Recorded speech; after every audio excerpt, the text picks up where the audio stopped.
le président salaamaaleykum askanu Sénégal ñu ngi leen di nuyu évidemment monsieur le ministre ak nos collègues députés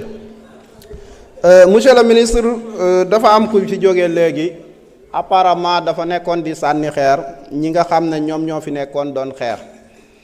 man li ma bëgg a njëkk a wax déjà mooy képp ku taxawoon di xeex ba lii nga xam ne mooy la révolution patriotique parce que noonu laa koy tuddee am soyez fiers de vous-même. En 2011 dama taxawoon fii nii buntu assemblée nationale j'étais un citoyen lambda nekk étudiant à l'université di xeex gàddu xeer comme ñëpp comme l'ancien président de l'assemblée nationale Moustapha Niasse et tout et dama gëm ne xeex boobu moo tax tey ñu agsi fii et on l'a refait beneen bi mooy il faut que ñu xam monsieur le ministre que loi yi ñu andi fii nii man dama gëm ne jàpp ne dañu fi andi loi yi pour xeex le système gis nga système bi Ousmane Sonko doon wax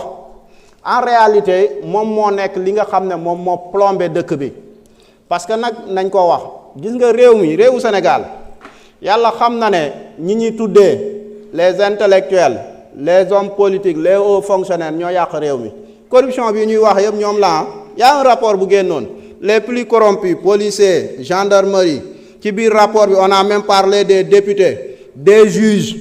et cetera mooy élite bi nga xam ne moom moo tee réew mi rek ñoom ñoo gën a yàq ñoom ñoo yàq réew mi li yéeme nag mooy c'est-à-dire c'est pas juste ay mbir yoo xam ne c'est individuel mais il y a un véritable système qui est mis en place que ça soit au niveau de la police je ne sais pas si vous vous rappelez boo jëlee le livre du colonel Abdou Aziz Ndaw waxoon na ci on reconnaît même que y a des caisses illégales yoo xam ne dañuy racketter les citoyens ba ci dernièrement y a un commandant de la gendarmerie jëloon na ci note de service di ko reconnaître monsieur le ministre est-ce que lanceur d'alerte bi ñuy voter dana permettre yooyu noonu dañ man waxoon naa ko en commission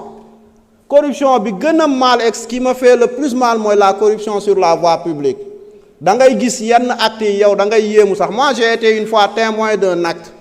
benn oto bu ñëw apprenti bi policier bi di ko nu mu tuddati siffler pour mu arrêter mu naan chauffeur bul arrêter avancer samp naa depuis tey ci suba vous vous rendez non c'est des phénomènes yu am c'est la réalité te ku ko wax nag li ma gën a naqari mooy ku ko wax on cherche à te créer des problèmes c'est-à-dire au Sénégal les gens dañu ñemewul souvent di wax véritablement li nekk loolu moo ne ni ma ko waxee au niveau de la police noonu la amee dans les tribunaux nous on a été en prison gis nañ ay nit ñoo xam ne dañuy dem ils corrompent des juges d'instruction et autres pour ñuy gaawal seeni dossiers c'est des réalités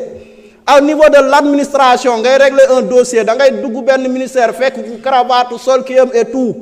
à la limite yow par la suite da nga koy xeeb sax parce que mu ngi xaar benn 5000 francs ci yow et autres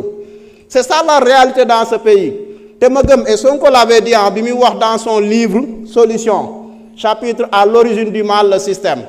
mu ngi naan le système dont il s'agit est pernicieux c'est un piège tentaculaire à plusieurs têtes c'est d'ailleurs une erreur monumentale de l'identifier à sa seule composante politique booba léegi bi ñuy wax ñu ngi naan loi yi ñu fi teg pour politiciens yi fi jógee woon kese non au-delà de ces politiciens pour képp koo xam ne da nga ne ci circuit bi la et je me réjouis à ce que ñuy def lanceur d'alerte boo xam ne day remettre le citoyen mu nekk un garant de la lutte contre la corruption et la concussion c'est important parce que man dama gëm ne c'est le peuple moom moo war a jóg pour mun a changer li nga xam ne moom moo fi nekk Sankara disait que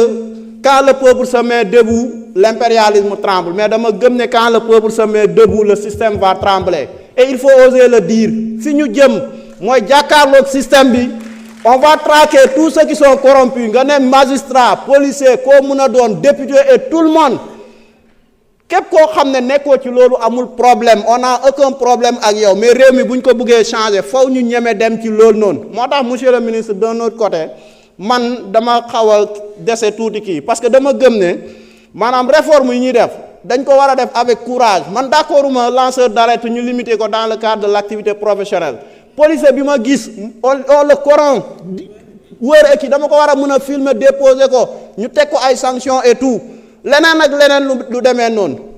ci livre bi Sonko da doon wax aussi ne mais ce système existe et se régénère à cause de nos peurs et de nos inactions certes amul inaction mais il faut ñu dépasser yenn peurs yi ñeme taxaw quand Sonko disait magistrature bi et autres y a de la ko waxu ñëpp la mais y en a c'est des choses c'est des réalités ñun ñëpp xam nañ ko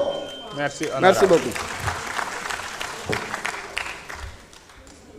Honorable.